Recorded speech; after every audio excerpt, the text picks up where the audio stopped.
Assalomu alaykum hurmatli do'stlar, assalomu alaykum azizlar. Migrenni yo'q qilish uchun ukol bormi yoki yo'qmi? Bu savolga javob beraman. Azizlar, migrenda bir necha dori vositalari ishlatiladi. Og'riq qoldiruvchilar ham turli xil tuman gruppalarga bo'linadi. Men bu haqda video qilganman. Migren ukol bormi yoki yo'qmi degan savolga javob beradigan bo'lsam esa, ba'zi bir kapelnitsalar borki, bu kapelnitsalarni bemorlar ishlatishadi, lekin ulardan foyda tuzuk bo'lmaydi. Mixidol, Kaventon, Karteksin, Actavegin turli tuman kapelnitsalar. Bular yordamchi bo'lishi mumkin, lekin zo'r foyda bermaydi. Endi ukol haqida gapiriladigan bo'lsa esa, inyektsion tarzda baturonoterapiya ishlatiladi. Monoklonal antitelalar ishlatiladi.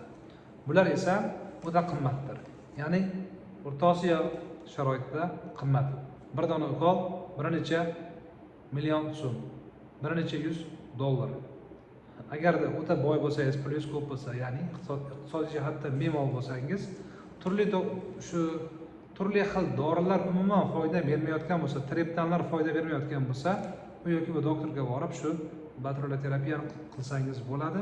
Bir necha marotaba olishingiz mumkin. Agarda siz bir yaxshiroq, normal bir tuzuk lechini olmagan bo'lsangiz, u yoki bu yaxshi mutaxassisga ko'rinmagan bo'lsangiz, bu ukollarni emas, balki doktor huzuriga borishni, doktordan konsultatsiya olishni sizga maslahat beraman. Shoyat shu to'g'ri tashxis va to'g'ri vositalar natijasida siz bosh og'rig'ini ancha kamaytirib qo'ysangiz, kamayib ketishiga sababchi bo'lsangiz. Dorilar qilinsa ham, ukol olinsa ham, siz yashash tarzi yaxshi bo'lishi kerak. Ishlash, uxlash rejimiga amal qilishingiz kerak.